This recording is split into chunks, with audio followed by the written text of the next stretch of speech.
What's going on, everyone? I'm just a typical, average American here today to react and learn about English words that us Americans never use. You know, I was thinking about this, and for us being an English speaking country, apparently there are a lot of English words that we just don't use here in the United States. So today, I thought it would be fun to expand my vocabulary and learn about words that are commonly used in England but never used here in America. I thought that'd be very fun. So let's take a look at 8 words Americans don't use. Oh, okay. We're jumping right into it with amongst. Amongst. Amongst. I wasn't expecting this. I know this word. I've heard of this word. Amongst. Yeah. Okay. I guess that's true. It's funny because, like, I know this word. I've used this word. But it's true that Americans don't use this word very often. Amongst. We just say among. He's among the greatest speakers of English in the world. That's what people say about me, of course. But they could be saying, he is amongst the best in the world. Yeah, that just sounds a bit more fancy, I guess. And that's often the trend when Americans think about British words. It just sounds kind of more fancy or just elevated speech. And we say among, never really amongst. But sometimes, huh?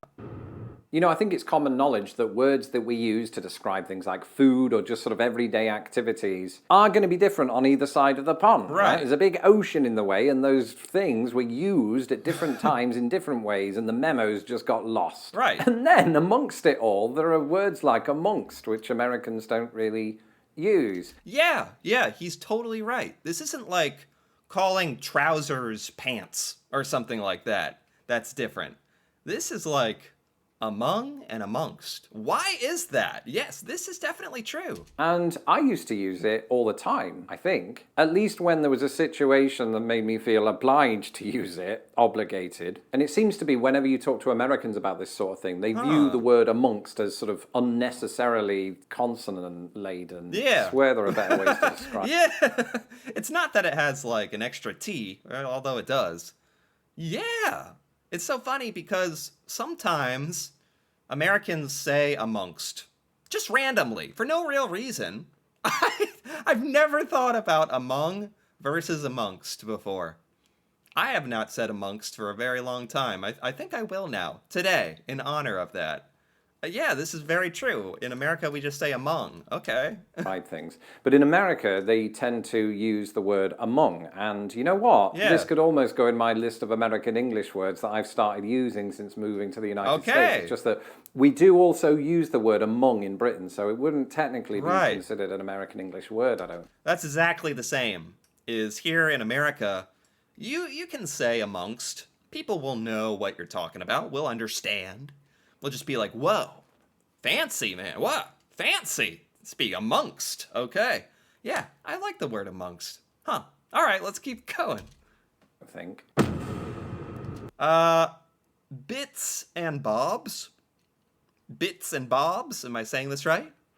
Okay. Yeah, here we go. This is something I've never heard before. This isn't just something Americans never use. This is something Americans have never heard of. Bits and bobs?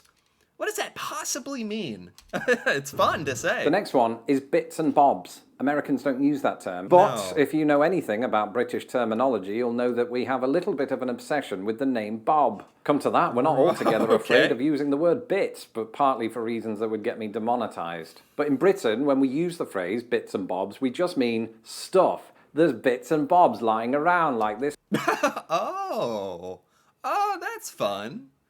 Man, there's a lot of British like words and phrases and sayings that are just fun, like kind of playful in a way. Bits and bobs, bits and bobs, not bits and blobs.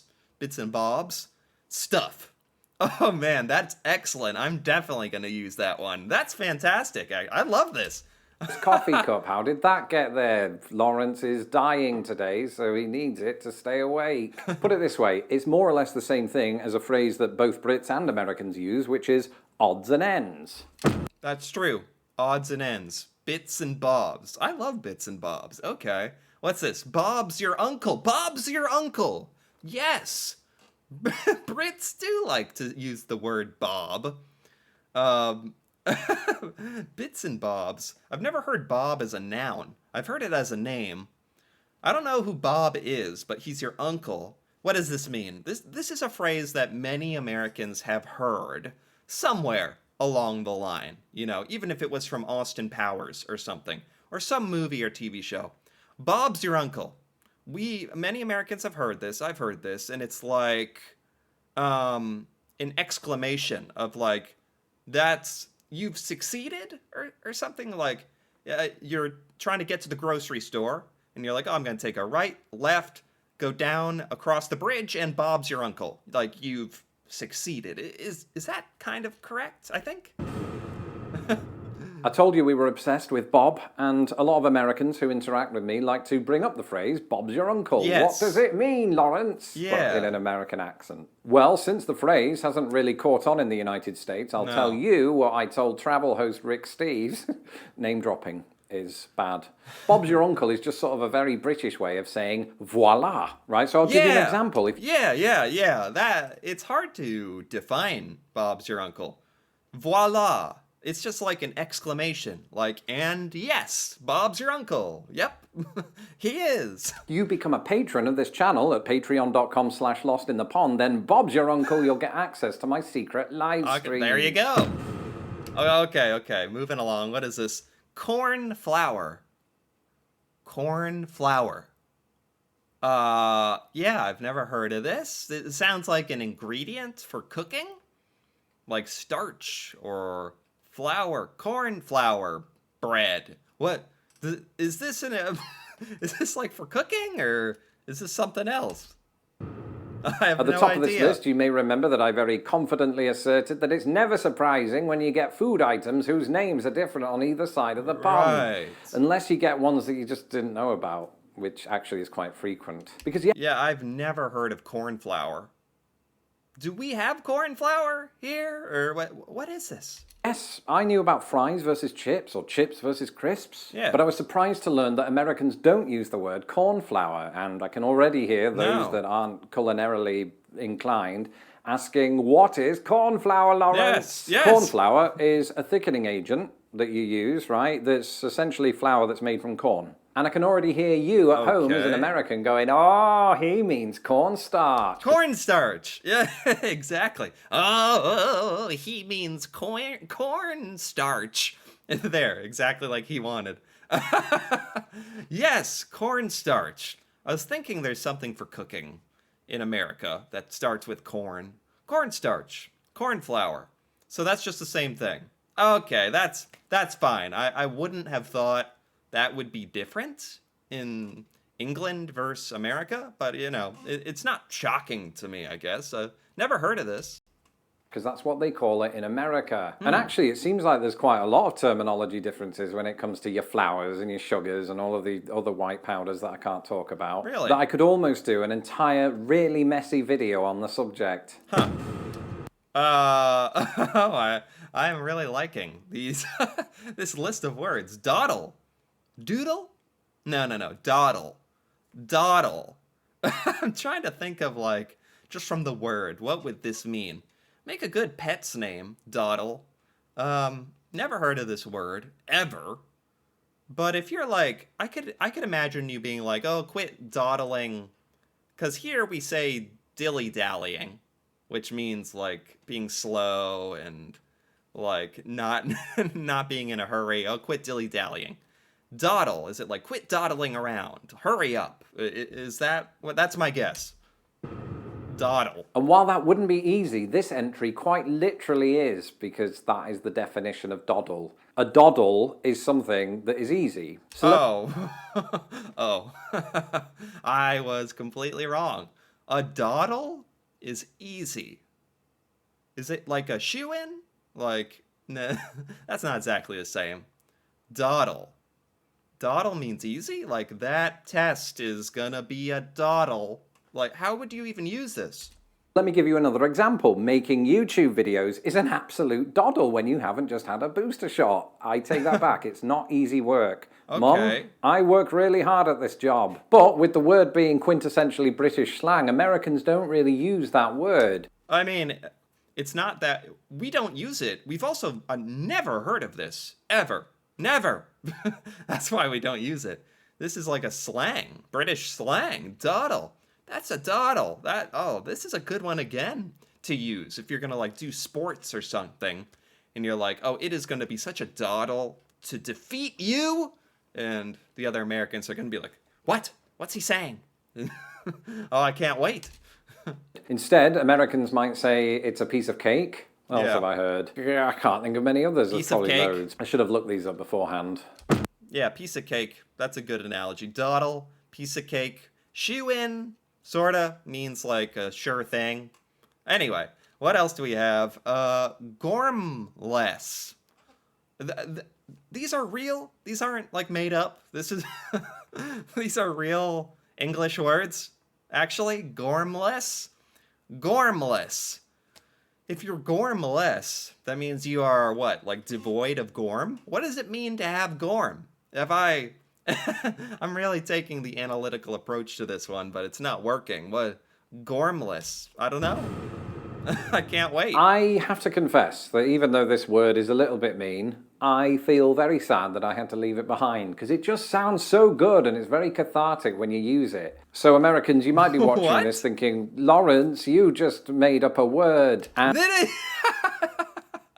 Literally, this one, of all the words so far, this sounds made up. Gormless? And I promise I didn't. Gormless is a word we use to describe someone who's a little bit unintelligent. And it feels particularly nice to use it in harmless scenarios. So when you're berating your GPS for taking you in the wrong direction. You gormless fool, I wanted Springfield, Wisconsin, not Springfield, Wisconsin. It means, like, dumb, dim-witted, stupid, gormless. Oh, that's fantastic. I love it. I would never have guessed that in a million years. Gormless, like brainless, basically, but you're gormless. Okay. For those of you that don't get that, there are several Springfields in Wisconsin. The only thing about this word is you never hear of anybody being described in the opposite manner. Nobody is ever gormful, because That's what I was thinking. Like, we're all devoid of gorm.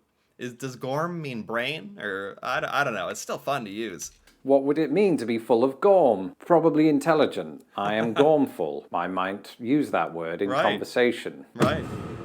What is this? Mexican wave? Mexican wave? Like, us Americans, we are close to Mexico. There's lots of Mexicans that live in the United States. You know, we know a thing or two about Mexicans and Mexican culture, a little bit. And we like tacos a lot as well in America, for what that counts. But I've never heard of a Mexican wave.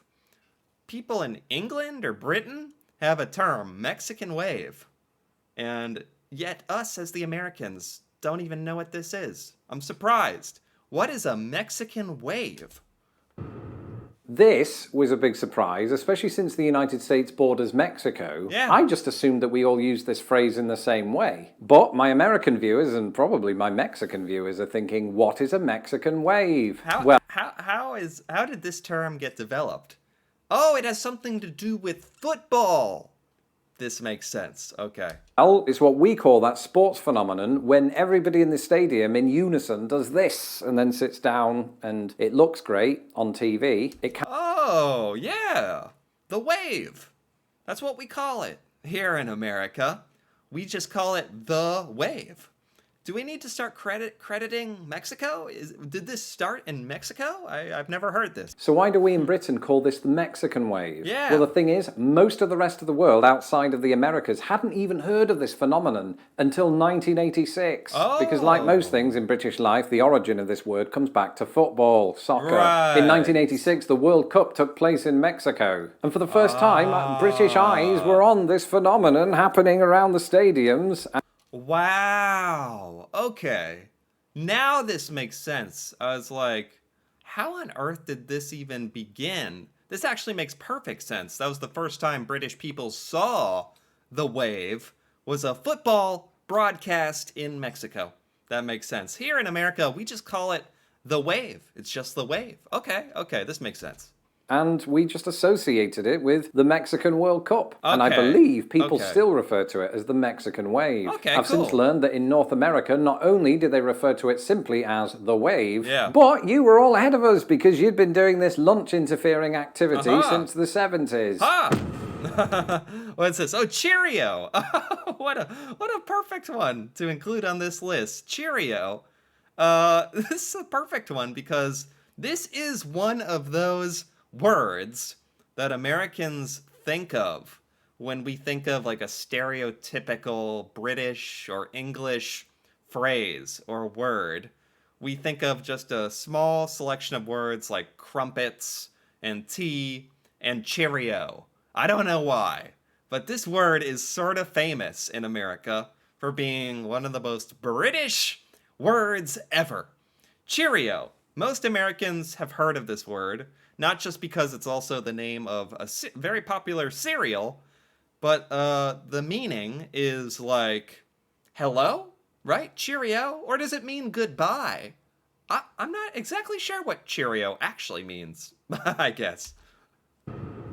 In hindsight, words that often get labelled as quaint by the likes of BuzzFeed do usually turn out to be quintessentially British. Yes. But I just assumed that cheerio, which, if you're familiar with every British film from before the 1970s, Yep. simply means goodbye, was used by Brits and Americans alike. Oh, no. This is never used by Americans. This is known in America as like a British word, like a very famous British word. Like if you were joking around in America, Americans joking around, trying to be British would be like, oh, cheerio, all in like a playful kind of way.